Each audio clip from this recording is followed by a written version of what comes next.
Hi folks, thank you very much for joining the SoftCo webinar.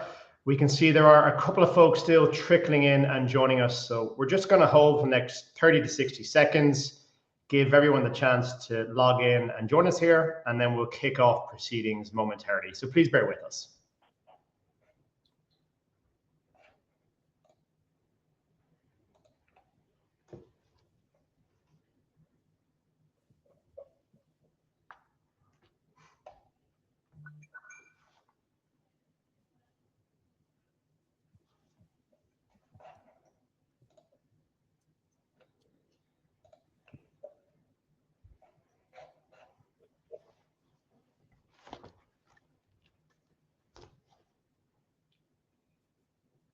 Alrighty, I've got us 1 minute past the hour, so we'll kick things off.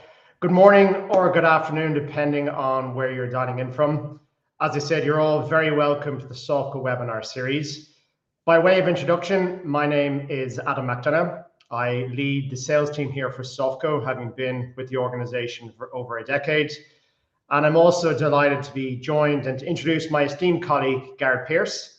Garrett brings over 25 years experience across the AP and P2P industry and has worked with global organizations such as Patagonia, Logitech, and KPMG, just to name a few. So Garrett, thank you very much for joining us here this morning. Looking forward to our conversation.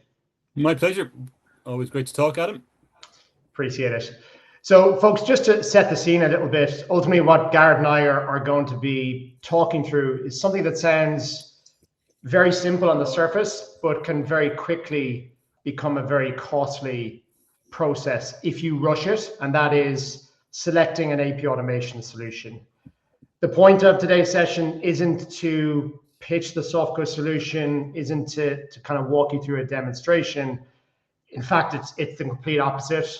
Ultimately, what we're looking to do is give you a practical framework of which to utilize internally when you are embarking on that journey to select an AP automation solution. We will leave time at the end for a Q&A, and we do want this to be as interactive as possible for everyone joining today's webinar. So if there are any burning questions, any comments, any feedback, we encourage you to submit them through us via the chat tab, which will be available on the side control panel. All right, so just to walk you through the overall agenda and what we plan to do. So ultimately, what you're going to learn today is first of all, we'll focus on 5 main points. The first being the readiness check. So that ultimately is kind of the internal questions that you need to be asking before embarking on your AP automation journey. We'll talk through some of the kind of process improvements and enhancements that you can expect when it comes to selecting an AP automation solution. On the third point, we will talk through the metrics that vendors should be responding to and be able to deliver for you as part of the overall process and platform. Fourth, then, being the ERP reality. So obviously, fundamental success to an AP automation solution is that integration with an ERP system. And we'll talk through how you can ensure you're ready for that and arm yourself with maybe some cleanse and data sanity checks that you can do in advance.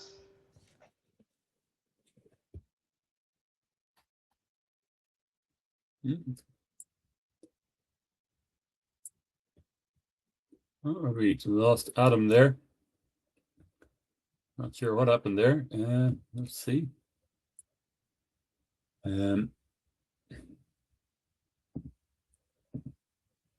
So, okay. Joys of technology. Seem to have lost Adam, so bear with me. We'll just try and get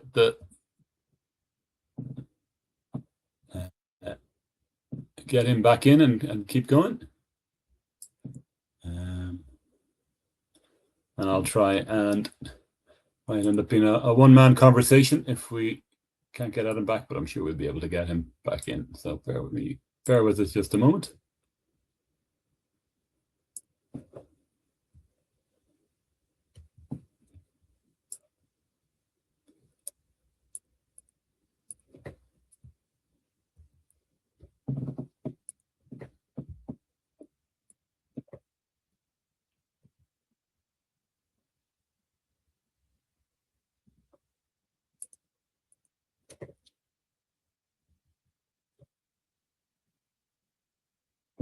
Okay, Adam is trying to get back in there. But in the meantime, I'm just going to presume where he take up where he was talking to.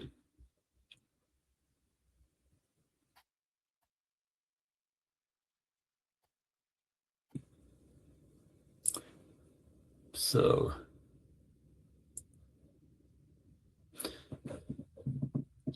yeah, hopefully you can all still hear me okay. We have Adam back there. Adam, I just started sharing there. So can you, I think you're still on mute.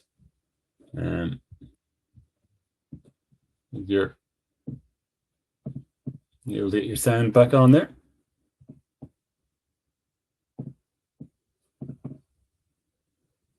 So anyway, while Adam's just trying to get his sound working, what we'll talk you through, as I said, readiness checks in terms of things you can do to make sure you're ready to start the decision process in terms of benchmarking and things. Some internal questions and internal conversations we'd recommend that you have before bringing vendors into the mix. When you talk to vendors, we want to give you some guidance on things you want them to come to you with, questions that you want them answering up front and not having to introduce them to answering those questions. Every AP automation solution needs to work with your existing finance system or ERP. So just highlight some of the challenges there. And also, then once you have hopefully successfully gone live with your AP automation solution, what are the key things that you're wanting to be judging it on? What's your executive level team wanting to know about the system in terms of the efficiencies and benefits that it's bringing and how those can be measured? Okay, Adam, are you back in the room? Back. The technical difficulties of doing webinars remotely, so apologies to everyone, and thank you for saving the day, Garrett. Appreciate it. No problem. Well, I can continue sharing here. I think rather than unsharing and resharing. Yeah. Okay. So moving on then into the first part was around readiness checks. Yeah, and I think, look, this is ultimately understanding internally, are you in a good position and set up for success? And Garrett, I suppose, I don't know if, apologies, I may have missed this, you may have already mentioned it, but we're dealing with many different organizations of all shapes and sizes, and they're each, I suppose, on different stages of their journey. So some now are kind of have the green light and have a project approved and are probably in the midst of, going through demonstrations and vetting solution providers. Others are maybe a little bit earlier in that process, so they might be only starting out and maybe educating themselves as to what's out there and ultimately and fundamentally what can AP automation do to drive a successful change for the business and kind of what are the overall benefits they should anticipate. I think we both would agree, for those that are maybe early on in that journey and starting out, it can be wise, Garrett, to maybe start documenting and really getting a sense of your AP landscape and all the moving parts and touch points across your invoices. Yeah, absolutely. I think for anything to be worthwhile and to be able to ultimately be able to assess the impact and the benefit that any AP automation solution gives you, you need to know where you're coming from. And that involves mapping out all the different processes. I think we've had many conversations with organizations where when you actually start digging into the detail, they maybe haven't got all the information. There may be some unusual sub-processes for different types of invoices, for example, that they're not fully aware of the whys and the whats. So yeah, I think understand exactly what's happening at the moment. Use it as an opportunity for understanding why things are being done in a particular way. What you will often find is processes evolve over time and are maybe evolve in a particular way due to manual or existing technical constraints, but understand what they are, understand why you do things in a particular way, because that can be an opportunity for identifying what you'll need to do with any future solution, and also maybe what you no longer will need to do with the right AP automation solution. So the more information you can have on the process flows at the moment, the better. And we would say benchmark some key metrics. What's the volume of invoices? What's the number of invoices each AP person has to touch? How long are they having to spend on each invoice? what are the business user involvements required, and how long are they taking? So that just gives you a good grounded understanding of where you're at the moment and where you need to come from. So that I think would be very useful. Things that can be useful in doing that is if you have existing documentation and you want to summarize it, by all means, again, subject to your own organization's AI policy, but things like ChatGPT can be helpful in distilling out of existing documentation the key steps, etc. So that can be a shortcut to doing that. If you want to do nice process maps, you always have the likes of Visio to draw them out, but there are online options as well, such as draw.io, which is a free online tool to help you map out processes. So there's plenty of tools out there to help you get your ducks in a row, shall we say, so you know exactly where you are at the moment. Yeah, and I think one other thing just to add in there, Garrett, is another challenge for the AP and finance teams is they are often competing. There's obviously limited budgets, there's competing projects and initiatives, and the paramount success and foundation to really distill if AP automation is worth your while is mapping out your current process. That aligns everyone, brings everyone on the same page, ensures that the wider departments and cross-functional teams are aware of all the issues, how manual, how time-consuming the AP process is, and can help establish the overall approval from the likes of CFO, your ROI, and your business case as well. So I think that's fundamentally the main first task, if you like, in terms of the readiness checks. Yeah. I've inadvertently clicked on to the next point, but probably we're just getting there anyway. In terms of defining your clear goals and success KPIs, so you want to understand what does your future, what do you want your future to look like? What are your target KPIs in terms of, and we'll get into the specifics later, but define where you want to get to in terms of efficiency rates, automation rates, key things that you want the system to deliver in terms of analytics data, etc. So spend some time defining what you want, what you believe that will look like. And I will say it's also worth keep an open mind, because as you start to explore the technical solution options out there, there may be some things that you hadn't thought of that they're able to do. But if you start with a clear vision of what you would like, I think that puts you in a better position to be able to adapt to what's out there. Whereas if you start with a blank canvas, it can make it a little bit trickier to really focus on what's going to bring you benefit or bring you the results that you want. Anything that I missed on that point there, Adam, that you want to add in? No, I think putting ourselves in the shoes of potential purchasers, it is a difficult proposition to find yourself in. There's so many options, so many selections, so many choices. Everyone is saying the same thing. There's, everyone's promising the same metrics, the same automation rates. So I think it's very important up front to establish, as a business, what are your key successes? What are the KPIs you're looking to track? Is it, automation rates? Is it growth? Is it scalability? Because that fundamentally is going to set you up for success moving forward. And then you can obviously test the vendors based on those parameters as well. I think the final point then, Garrett, really is around adoption and buy-in. So if you look at any AP automation initiative, obviously the key resources clearly are the AP team, right? They're going to be your core users, the stakeholders of the application. But the AP process, fundamentally, it is a cross-functional department, right? They're obviously liaising with purchasing and procurement from a PO standpoint. They're liaising all the time with the business users, so the approvers, the coders, etc. There's obviously the IT input. We talked a little bit already about the ERP integration, and we'll cover that in a bit more detail later on.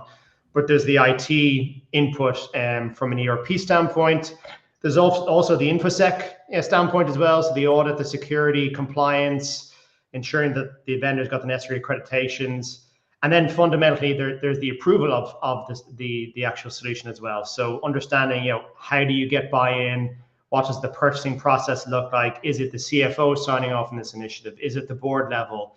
What do they need? Do they need multiple different quotes? Do you need internal documentation that needs to be provided and have input? So before you begin your journey and before you start out, it's crucial that you get that buy-in from all the various different stakeholders, because that aligns everyone, as I've mentioned earlier, but also will make this a much more efficient and successful outcome for you. There's no point in wasting time going through all the demos, spending hours upon hours of vetting the different solution providers, only to be told at the end of the process, no, we can't do this. We don't have budget, or it's not a priority for the business. So having that alignment up front is crucial to any project you're embarking on.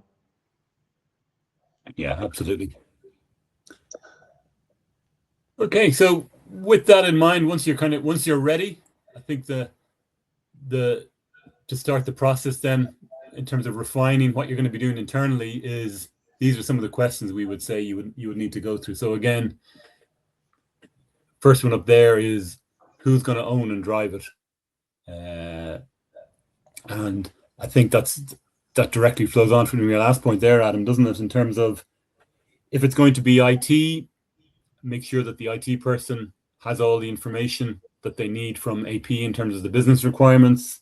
Make sure that they've got buy-in from AP as to the path they're taking for the selection process, or vice versa. If it's AP, if it's been finance driven or AP driven, make sure that they're coordinating with IT, etc., to make sure that somebody's going to be there to drive the project through.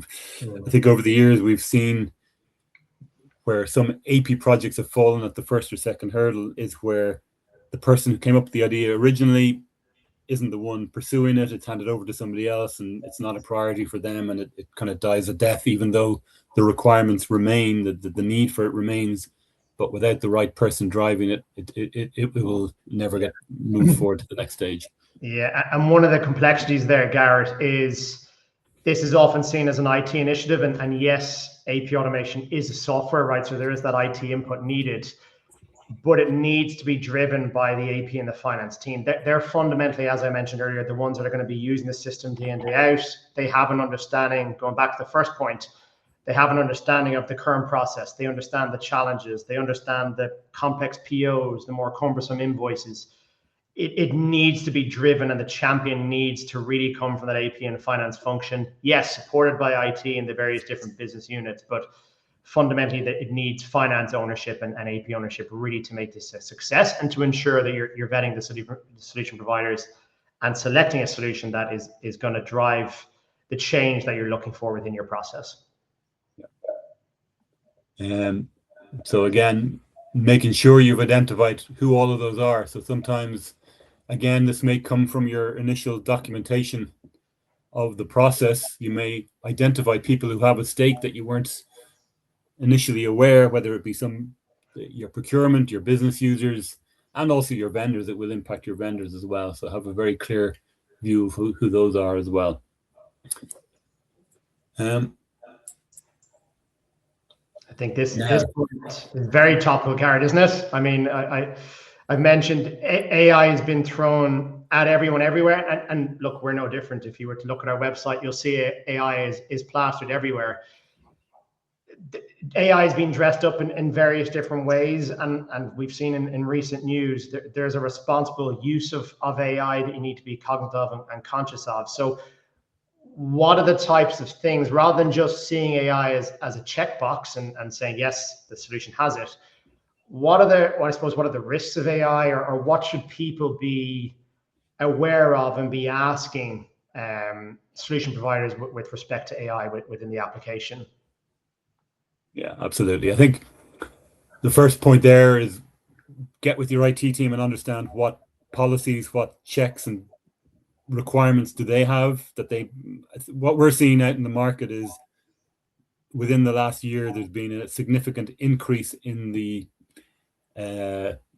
questionnaires and the checkboxes we're having to go through with IT teams. So IT teams have been getting ahead of this and trying to define, well, what are we happy to use AI for within our business? What are the constraints? What are the security concerns? What are the data privacy, bias prevention, etc., that we want to make sure that any solution we adopt has accounted for in their AI. So understand what your IT, the ultimate limit is if IT won't sign off on it, know that the solution you might want is for the business is never going to get implemented if IT aren't happy with it from a security and compliance point of view. So get that on your radar early. And another thing when it comes to AI is it is phenomenal. It's mind-blowing what it can do. I think what you need to be careful of is when you're assessing any use of AI to automate a process or automate a decision or help you with something in the business, is make sure it's giving you value. There can be a lot of very flashy features that you'll see and go, wow, it's amazing that it did that. But then ask yourself a question, well, how is that going to make our organization more efficient or more secure in its AP process, etc.? And if it looks good, but it doesn't deliver value, then it's probably a distraction. So you need to very quickly be able to differentiate between where AI is able to do things automatically in a very clear and beneficial way to you, to where it's showing you something that looks really cool, but actually isn't going to make your business users more efficient, your AP department more efficient, your compliance team happier, that things are being done more securely. So always keep that at the back of your mind, that you're not getting distracted by the flashy things, that you keep to the core benefits that you want to get. And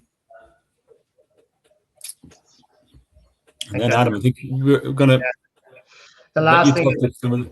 Yeah, obviously the success metrics we've mentioned already. You know, what are the KPIs you're looking to track with a successful project and implementation? Well, and that could be, Garrett, as you've mentioned, what are the efficiency rates? What's the automation rates? What's the processing time that we're looking to achieve? But that all boils down into the ROI that you're trying to build. So when starting out, it's important to have a picture and a sense of where you are today, ultimately where you want to get to. And that will feed into your business case sign-off, CFO approval, board level approval. You know, being able to look at those metrics and to put dollars and euros and pounds against them to fundamentally be able to present this project internally, but equally important, if not more important, get the successful buy-in and sign off on the implementation process as well. And we'll talk a little bit more about some of the ROI as well. So directly tied to that then, Garrett, is obviously the cost per invoice. And I'm sure many people joining today's webinar, they've embarked and started the journey, and they've probably looked at third-party research, the likes of Gartner, Forrester. You know, you can even look at ChatGPT and be able to pull and other AI platforms and pull some of this data for you. But on average, if you were to look at a complete manual AP function, it's typically anywhere from $10 to $15 to process that invoice. So quite high costs. And as you scale up and look at global organizations with quite heavy volume, very quickly you'll actually get a sense of how costly your AP process is. When you're looking to automate, so selecting a solution, you're typically looking to obviously get the lowest price possible. So typically down in kind of the single dollar figures. That should be inclusive of your staff costs, your labor costs, etc. So best in class, you're seeing that reduction of $10 or $15 down to $2 or $3 per invoice. So quite substantial cost reduction across the AP process. I think that's an important point there. Is it's not just about the ultimate. If you adopt a technology, which, let's face it, a lot of them out there, ours included, will be charged on a per invoice or per transaction basis. But when you're comparing, make sure you're comparing apples with apples, because some solutions may have a cost to you of X dollars per invoice that they process, but you need to combine that with what the cost to you using that system will be. It may be you need to take into account some things that it's not automatically doing for that X price, that another solution that's maybe more expensive is saving you time elsewhere. So try and get a comprehensive view of what it's ultimately going to cost per invoice with the different solutions and with the different features and functionality provided by those solutions. Yeah. And again, I'm going to bring up the next two, I think, together, because it's ultimately what we're trying to do is give you some things to measure and compare to, which is cycle time, how long are invoices taking to get through from when AP received them or when the business received them to when they're ready to pay. 10 to 15 days is very often a typical time. We even have customers where the typical process time is way beyond that, which is obviously a problem when it comes to paying your suppliers on time, let alone having visibility from an accruals point of view. But you really want to be getting down into a few days at typical time to process an invoice from when you receive it to when it's posted ready to pay. So it may seem like a very ambitious goal at the moment if you're coming from a manual or semi-automated process, but it is definitely achievable for your typical invoices. And also then in terms of invoices that you're not able to post first time, so maybe PO invoices that at the moment you're manually posting that have exceptions, so understanding how many invoices are we having to really dig into to raise exceptions with the business, etc., and where can we get that to in the future, which will often be a combination of the technology being able to automate processes for you, but also the technology being able to identify where you have bottlenecks or problems with your process that you may need to go back to the business or go back to your vendors to fix. But if you have visibility and metrics over time, you can start to maximize your straight through rate and minimize your exception rate of invoices. Okay, shall we move on, or anything I didn't point out there, Adam? No, I think you've covered everything. The next topic then, Garda, I think is really around the ERP, and anyone knows that the paramount success to an AP automation solution is that integration with an ERP system, and we see that landscape changing. We're on a call yesterday with an organization, quite a large global organization, that are using a homegrown mainframe system. There's obviously other organizations that are using one of the major players in the markets. And now we see that the ERP providers are also pushing folks to adopt and move to the cloud, right? So that's another kind of competing initiative that organizations are trying to tackle. Part of this, Garrett, I think is the ability to look at maybe some process improvement and clean up and cleanse before you implement an AP solution. So where do you see the typical challenges, or where should people be looking to cleanse some of that data before they implement an application? Yeah, I think it's a good opportunity to go look at your vendor master data, look at how many of them are still actively being used. It can be, we've had customers who've come to us at the start of the process with 10,000 active vendors on their vendor list. When we've actually gone and helped them analyze it, we realize actually only 3,000 of them have had transactions in the last 2 years. So let's remove some of that fat and noise from your vendor master data. Likewise with your chart of accounts, you may have some old general ledger codes that are no longer being used, your cost centers, etc. So it's a good opportunity and a good reason to go and look at what you have in there and clean that up. Not essential, but I think it's always good practice to do that at the start.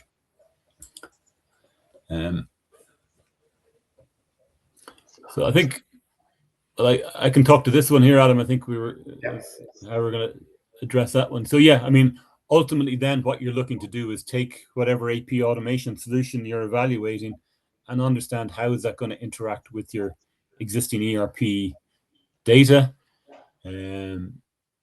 Ultimately, you really want your ERP will continue to be the source of truth for your ultimate invoice postings, but your automation platform will keep all of the history typically for the audit trail of how it got there. As Adam mentioned, there's a large number of different ERP and finance system solutions out there. You want to make sure that you're able, that the solutions you're evaluating will be able to integrate with that with the platform that you have, and potentially even with future platforms that IT strategically are looking at implementing too. So it's not a be all and end all just because a particular solution hasn't actually integrated with your platform. It is obviously better if they already have integrations. They'll be able to get that integration up and running and have proven they've done that before. So we'd always think it's a better starting point that they already have existing integrations to it. And Garrett, they should be asking that early on. Finding out rather than wasting time upfront. Ask a clear question. How many X ERP customers do you have? Have you integrated with this version before? What does it look like? So really establishing that upfront is critical.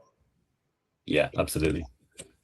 Then understand how that integration is going to work in terms of getting it, not just commissioning and getting up and running, but make sure it's done in a way that is able to support your business into the future. So as, again, particularly in the cloud world, we see it with the likes of Microsoft Dynamics Finance, or F&O as it's known, that they're implementing changes within the core ERP. every few months. So make sure that any system that's integrating with it is able to keep pace with those changes and not break those integrations. So it's something that the IT team should be asking on AP's behalf to make sure that that's addressed. And user roles, Garrett, I mean, that's something that people don't want to have to manually maintain. So, you know, is there fundamentally, how are you going to manage those users? Are those users already set up in your ERP system, or perhaps a separate HR system or a payroll system? So is the solution that you're looking at able to take an automated feed of that user data so it can incorporate starters, leavers, approval hierarchies, matrices, etc.? So again, another important point established, because you don't have to maintain those manually in duplicate different applications. Yeah. And again, sometimes you may just simply not have a place, but at least understand what the ask is when you're talking to the vendors. Yeah. And again, another key, I think you kind of touched on this already. So is there different entities, different organizations, global operations where perhaps there's multiple ERPs in use? Is the business growing via M&A activity, as an example? So are you acquiring new businesses and organizations that perhaps are using different ERP and finance systems? The end goal there may be a consolidation. So maybe it's to bring them into your world, into your ERP system. But we know that that can be a very lengthy and costly process. You could be a year, 2 years plus actually going through that consolidation process. So again, just ensuring that if you are utilizing multiple ERP systems, even for a period of time, that you've got a unified AP process in front of that. So you've a kind of single source of truth and full visibility into all the invoices and the function, and that the solution provider has the ability to integrate with those multiple different applications as well. Yeah. So again, I think that's a question you want to get out there in the mix early, or understand what your ask is in that regard, for sure. Yeah. Okay, I think we kind of talked at the start about defining what you want success to look like. So we're kind of coming back to there now in terms of, what does success typically look like? So having a clear vision of where you want to get to. So the 3-day invoice cycle time is a valid target. Minimizing the cost per invoice, so being able to reduce that transaction cost as low as possible, so make it as efficient as possible from a cost to your organization's point of view. Straight through invoice processing. So there's an enormous opportunity with the right approach to being able to get as many invoices as possible coming into your organization and being validated, matched, whatever, automatically with technology to be ready to post across. So that's with some variations from industry to industry, but you can aim high and adjust from there. So we would always say, let's be ambitious in terms of what you want the solution to do for your organization. Yeah. The discounts. I mean, fundamentally, Gary, let's face it, anyone looking at AP automation is looking for a return on investment. So that often the play is cost reduction and cost savings. In simple terms, in order to achieve that high level of cost savings, you're looking to really strip out those manual touch points, right? So it comes down to less touches on invoice, the cheaper it is going to be to process. So it boils down to the automation rate that the solution provider is going to be able to deliver for you and guarantee for you. The best way of doing that before you put pen to paper and invest in a solution is actually to pressure test the solution provider. So we often encourage organizations to, give us their sample data, give us sample POs, Garrett, sample invoices, coding dimensions, approval structures, because that, from the outset at the very least, allows you to establish, okay, what's going to be my automation rate on the front end in terms of invoice capture and quality. Great. We've now captured the bulk of the invoices correctly. What happens next? So are we able to automatically match those invoices to purchase orders? Can we tie them back to contracts or recurring agreements, right? And that's getting into your straight through invoice processing. You want to be able to establish some of those metrics up front so you get a sense of what that's going to look like, because anyone can promise you the world. They can deliver a jazzy, sexy demo with all the bells and whistles, but it comes down to, as we keep saying, it comes down to the overall automation rate that you're going to get and achieve with the application. That's going to give you your cost savings. That's going to drive scalability. That's going to allow you to grow the business without the need to continually hire additional AP resources. So if there's any suggestion at all, is when you're getting into those demo environments and looking to vet out solution providers, do put them to the test, do give them your data, and give them the more complex scenarios. You will know your complex invoices, your complex POs, etc. Make sure those are the use cases and scenarios that you are testing. Okay. Yeah, and that's ultimately where you're going to get to in terms of better satisfaction, better controls, and better visibility and decisions. That's the ultimate overarching benefits you're looking to get. Yeah. I think we'll just leave the takeaways up there, I suppose, that we want you to leave with today. As I said, a couple of things. We're happy to speak with you on an individual basis. We can provide some of the resources that you can use early on in the process before we even get into talking about the technical solution, to talk about some of those readiness check supports that we talked about earlier on. I don't know, Adam, are there any questions there coming through in terms of? Yeah, there are a couple coming through here, Garrett, just on the tab, and we would encourage people to submit more if there are some burning questions. First one up, Garrett, is just what's the average implementation time frame? I know it can vary. There's moving parts and somewhat of a loaded question, but what is kind of the average implementation time frame? Yeah, I think if you're starting the selection process is its own kind of particular part of the process. I think what you'll typically see by the time you've gone through defining your requirements, identifying the vendors you want to engage with, evaluating them, I would always allow that can be anything from, I would say, 6 weeks to 12 weeks elapsed time in terms of just deciding who you want to select. And again, that comes back to make that as efficient and as short a time as possible. It's making sure right back at the start that everybody's on board with that, that you're not going through 3 months of evaluation and then bringing IT into the mix, who then say, well, we've got a further set of evaluations, we've got some resource constraints. So try and have those all aligned. That will help shorten that evaluation period. Once you've selected, again, there's a lot of variability as to things that will affect how long it takes to get from where you are now to a live AP automation system. But I think anything from 2.5 months to 4 months, so your kind of 10-week to 16-week elapsed time, is a reasonable expectation from when you start the project to when you are live with an AP automation system.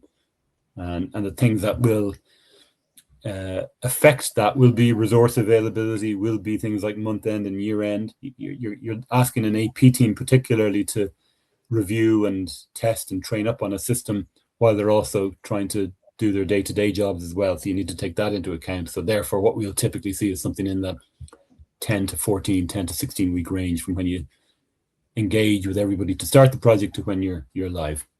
Mm-hmm. Great. There are a few questions, and I might actually couple them together just regarding AI, Garrett. So some questions coming in around concerns from an IT perspective in terms of implementing AI, others around maybe the kind of the risks associated with AI within the business. So can you maybe elaborate on the typical risk assessment or items that you need to be thinking about when it comes to AI? Yeah. I mean, ultimately it's from a benefit point of view, there's no question AI. I mean, we've been using AI ourselves within our solution for 3 or 4 years now, and it's transformed in terms of what it can do, in terms of the benefits it can bring.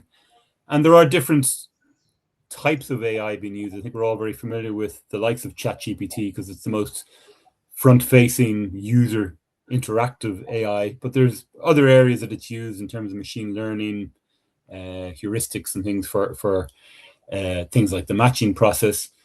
So ultimately, though, those different, all the uses of AI have different impacts or different exposures to your data, to the risks involved with using that data. So you need to understand, where is your data going to be stored? what models or what systems are going to have access to that data. Is your data going to be just limited to being used for your own organization's benefit, or is the vendor you're engaging with going to be using your data to help train global models and things like that? So you want to have a very clear picture of how your data is going to be used, how it's going to be secured, how it's going to be destroyed when it's no longer needed. Make sure that it's been used appropriately, that it's not using data it shouldn't in terms of protecting personal data, that they've accounted for making sure there's no inherent biases, or remove that as much as possible from the AI, that there's no biases introduced to its decisions. And also that when it does do something on your behalf in terms of making a match decision or an approval decision or whatever the case may be, that it's very clear why and how it has come to that decision, and that it's controllable, and that you can always have a human in the loop, that even though AI might be automating a lot of processes, that you still want to make sure that your finance team, who are ultimately responsible for everything being posted to your ERP, that they have full visibility of what's been done. So make sure that all of those questions are answered during your selection process. And again, I'll always come back to making sure it's of value to you as well, that anything you see in the selection process being presented to you, map that back to how is that going to benefit our organization in the long run in terms of efficiency, etc. Yeah, great. I think that's pretty much all of the questions that have been submitted to us. If there are any that we've missed, as Garrett mentioned, we will be following up with everyone individually anyway. So you might think Murphy's Law, you'll think of things offline as we hang up here, or there might, as I said, perhaps be some questions we've missed that we can address on a one-to-one basis. I think just to summarize, Garrett, if we're to leave people with kind of the key takeaways and what they need to be thinking of. So first and foremost is document your current process. So use Visio, use Draw.io, use ChatGPT, use whatever the case may be to really document and outline your current AP process and all the moving parts and the touch points associated with your invoices. Align your stakeholders early, so get that internal buy-in, the green light, and the approval to at least embark on an education process and journey. So have those cross-functional conversations, get IT on board, get the business users on board, and really talking through the overall benefits from their day-to-day perspective as well. Own your metrics, so put vendors to the test. We've mentioned, give them your data, look at your samples, your POs, your invoices, put them to the test and really pressure test them. And the other thing we didn't actually really call out, but is an important facet, is fundamentally references, right? So you and I and other solution providers can sit here and talk about how great we are and what we can do and achieve for your business. And that's all well and good, but you want to hear firsthand from organizations that have been through the process before. So, talk to references. What was their selection process? How do they go about maybe shortlisting their solution providers? What was the fundamental choice or the selection process in moving forward with that vendor? What was the implementation process like? Those are important, but actually equally important, if not more important, what have you achieved since going live? So what does the support structures look like? How easy is it to troubleshoot or to get a response from someone? Are they on hand and ready to help and support us moving forward? And what are the overall cost savings and benefits and automation rates that you're actually able to achieve with the organization? So would encourage you to really upfront map out your reference criteria. So yes, speak to industry references. Yes, speak to similar ERP organizations, of those perhaps using the same technical systems as you. But also, if we look across the board at an AP process and function, the challenges are very much the same. So maybe perhaps give yourself more of a global holistic view. So speak to organizations in different industries or in different regions and different jurisdictions, just to get a sense of the overall benefits and their experience with the various different applications as well. Yeah, so that's a very good parting point, I think, is make sure you can reference it. Yeah. Brilliant. Okay, we're just up on time. We wanted to keep this under 45 minutes. We've managed to do that even with my technical difficulties at the start. So thank you, Garrett, for saving the day, and thank you everyone for joining here this morning. As we said, we will follow up with each of you individually. We'll encourage any feedback, questions, and if you did want to have a more deeper discussion around your process or see a demo, we'd be delighted to arrange that for you as well. So thank you very much, folks. Appreciate you tuning in, and enjoy the rest of your day. Thanks very much. Thank you. Thanks, Garrett. See you. Bye now.